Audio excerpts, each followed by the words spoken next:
Wow, that's loud. It's very intense here at the GSL today. Our headsets are very loud.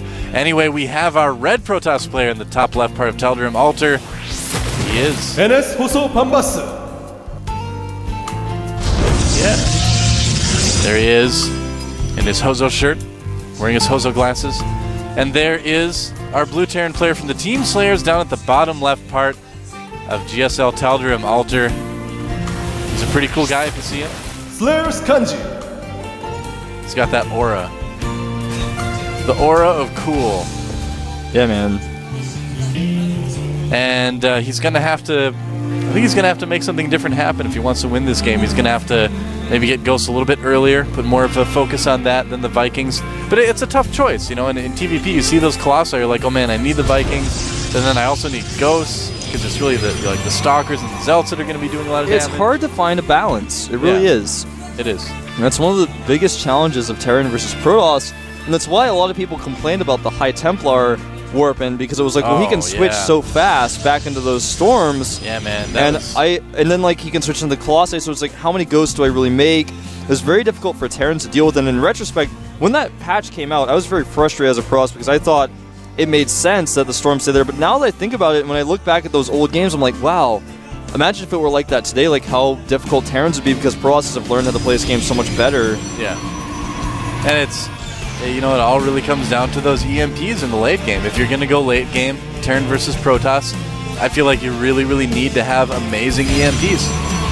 Especially if you're playing against that gateway arm that's better upgraded than you, which ends up happening a lot of the time because of Chrono Boost, because you can just do those forges very quickly. Yep. I feel like sometimes it's very difficult. Now, we're going to see a 1 barracks expand here from GanZI. Very common build to see on this map. Oh, yeah. Second gas going up for vanvanth. So, once vanvanth sees this, what he could do is pressure with some Stalkers. You know, you've got Marines with no upgrades. You can out-micro a little bit. Yeah. But it is a big map, too. Usually, the Terran will just make a bunker blindly, because those things can happen. Yep. You can actually lose games to Zealot Stalker pokes if you don't have a bunker when you do this. Yeah. You can actually just lose the game. Like, no matter how good the micro is or the SCV is, you're just like, oh, I guess I just lose. Yeah. Yeah, I know that feeling. It's not like StarCraft 1, though, where the first Zealot runs into your base because you didn't wall off perfectly, and you're like microing your heart out with your 2 Marines, and you're like trying to pull SCVs perfectly, even though SCVs have 60 HP, and you like barely kill that one Zealot, and you're like, oh man, and then the second one comes in, you're like, oh, and you just have to GG. Yeah, man, and Zelts were fast in Brood War. Those guys ran they were, like man. Crazy. Those like sprinting Olympics runners in Brood War. I played Terran in StarCraft 1 for those of you guys who didn't know that. When that Zealot came in my base, man, I was just like, I actually just sat, I like stood up in my chair and started yelling at the screen. Just flipped the This guy 2-gate proxied me again? Like, I asked him for a re, and then he 2-gate proxied me. It's like that guy on the ladder yesterday. I met him twice in a row, and he 6-pooled me both games. Yeah, what did he say? He's like, well, I just like 6-pooling on NA, and you were like, well, I just like messing around on NA. I don't know. I don't want to talk about that guy. He's actually like, he's probably watching the GSL right now. He's like, oh, it's the same Doa. Like, I beat that guy with a 6-pool yesterday. He's going to go tell all his friends. Yep, pretty much. Whoops. I don't know. It's been an interesting experience laddering on NA lately. Yeah.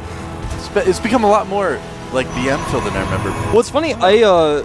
Koreans were known for all-inning all the time, but when you get to high level on the Korean server, basically it's just about how greedy you can be. People don't all-in, and they just try to be extremely greedy. I play on the NA server. I went back to switch to it, and it actually feels really easy, because all I have to do is just, like when I play PvZ on Zelna, Caverns, all I have to do is make like 4 extra photon cans at my natural, and when their Roach Ling all-in comes, they're like, oh, what? Why did he make those? I'm like, well, I'm playing on NA, and then he's like, and then he just loses. Yeah.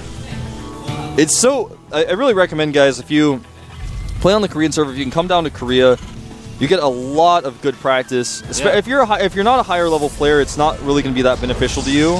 But if you're like a master level player and you really want to get better, come to Korea, because just playing like 20 ladder games, you go back to NA and you'll be like, whoa, this is so easy. If you're in Korea, come down to the studio. Come down to the Mukdong studio. Check out some GSL.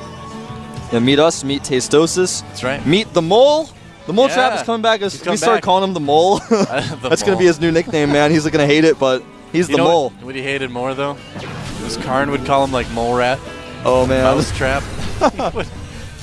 Yeah, Karn, of course, everybody knows who Karn is now. He's like a fixture of the Korean community. He always tries to qualify. I don't know what I'm trying to say, but you know what I mean. He trolls Moltrap. We're going to try to pick Moltrap up at the airport if we can later today, but I don't know. We might have some casting to do. We'll see. Yeah, we might. We might have to do some casting later on tonight. Yep. We should do some casting right now.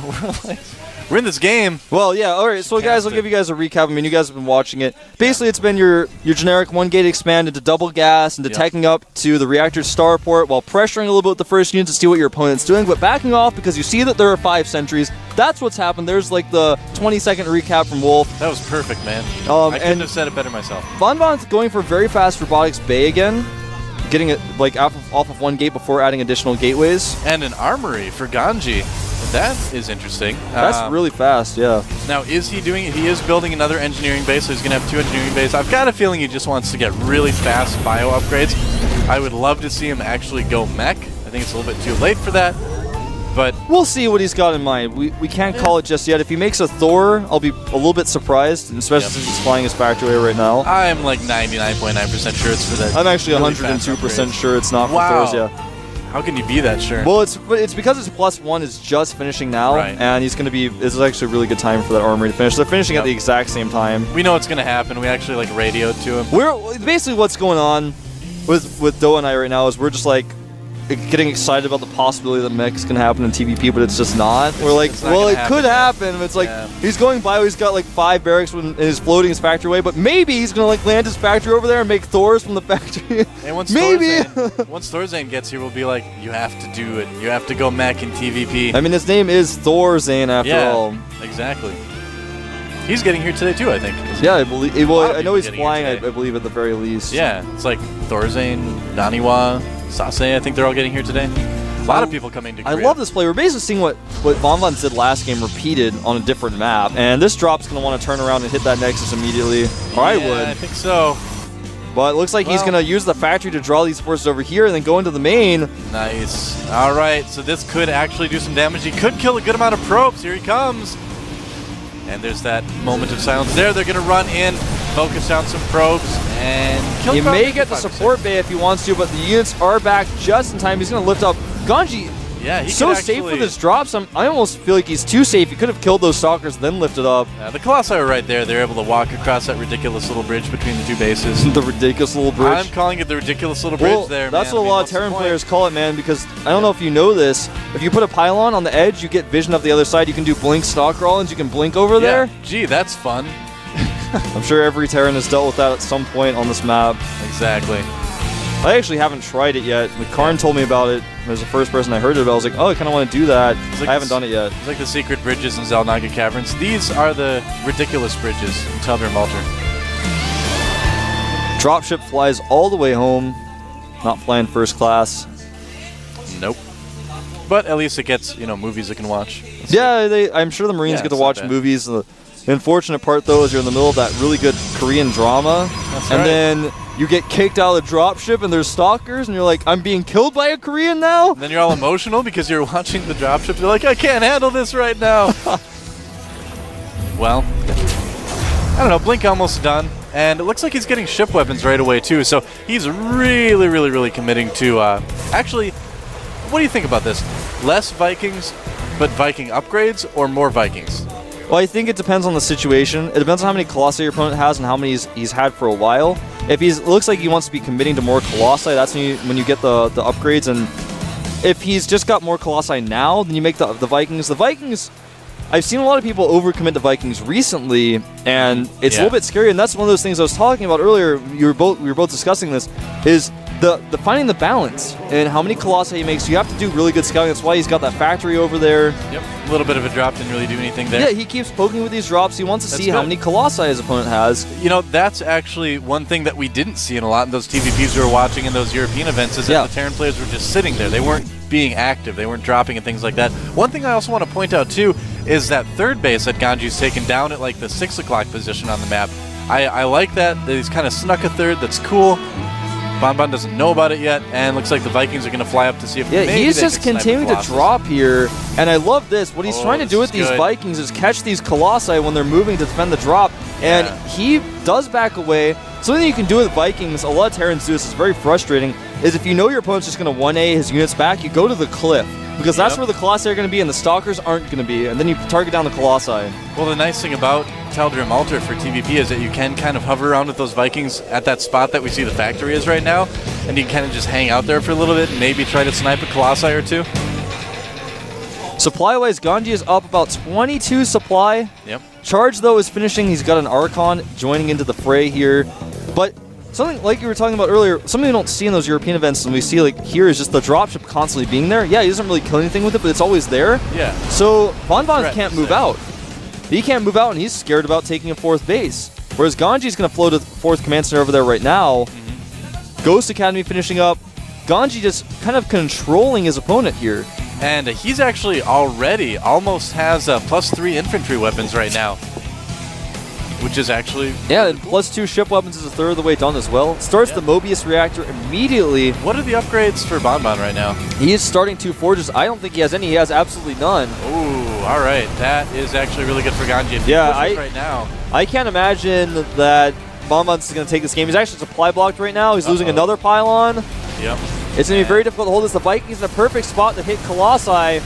And look at that. 3 for infantry weapons finishing like right now. Nice timing by GanZI. A little bit early maybe, but the Vikings are in a great position.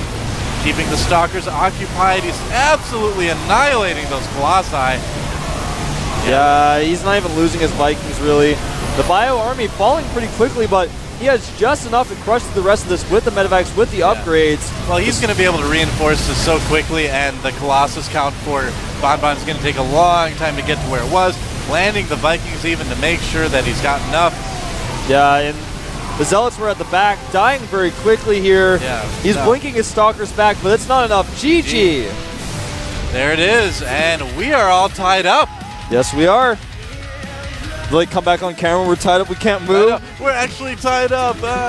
So exciting at the GSL. You know, I actually had a friend that specialized in the type of magic where you like get tied up and escape from it. Probably called escape magic. Special type of magic? It's a special type. Oh, it's funny when people talk to me about magic, when they say the word magic, I'm like, well, it's just an illusion. I like the idea of like illusion better. When people say magic, I'm like, wait, your friend actually has magical powers? Like, are you crazy? He does. He actually does. My friend specializes in magic. I'm like, well, what does that mean? Like, is he Mickey? Noah and his magic friends. Spins his wand around, and like the Walt Disney appears, and he doesn't do that. No, yeah, it's he's like way too cool to do that. He's like, well, Disney needs to pay me before I start doing this. Yep, that's right. Well, the third map is going to be Xel'Naga Fortress. Yeah. And that's an interesting map in TVP. We were talking about this. We talk about the stuff. Well, we live together, so we talk about StarCraft 2 all the time. But we were kind of talking about the viability or the usefulness of Void Ray all-ins on this map versus Terran. We see it quite a bit. Actually. Yeah, we do. Void Ray all-ins are pretty good on this map. So just because of the way the architecture is, there's a lot of area for you to hide pylons and warp units onto the high ground. And of course, it's a very short rush distance. There's a lot of places to put Void Rays, hide your Stargate. So there's all these little things that just kind of make a Void Ray all-in good on this map. Yeah. And not to mention that Xel'Naga Tower disappears like 7 minutes into the game. Well, 7 Blizzard minutes, which is actually faster than real minutes. Yeah. And the question is, if we had Blizzard minutes in the real world, what kind of effect would that have on our daily lives, man? I don't know. I feel like I would never have enough time to do the things that I would want to do. I feel like I'd be able to do more things. Why? Because, okay, never mind. I was going to do some like mathematical equation, then I realized that I majored in art in college, and that I actually don't know any I'm just like trying to embarrass you. I'm like, why? Thanks. You actually could be right. Oh. Well, the thing is, that if we still only have 24 hours and the time goes by faster... We have more minutes than an hour, though. What if we like moved faster? What if actually we were just on ×2 speed like we were watching a replay? We're only on what fast would life right be now? like then? We'll be on faster later. Yeah. Be able to walk to the studio a lot faster, that's for sure. Yeah, but then the games wouldn't last as long. Yeah, what if you could switch it? What if you just pressed your little like minus key on the keyboard? All right, let's jump into the game.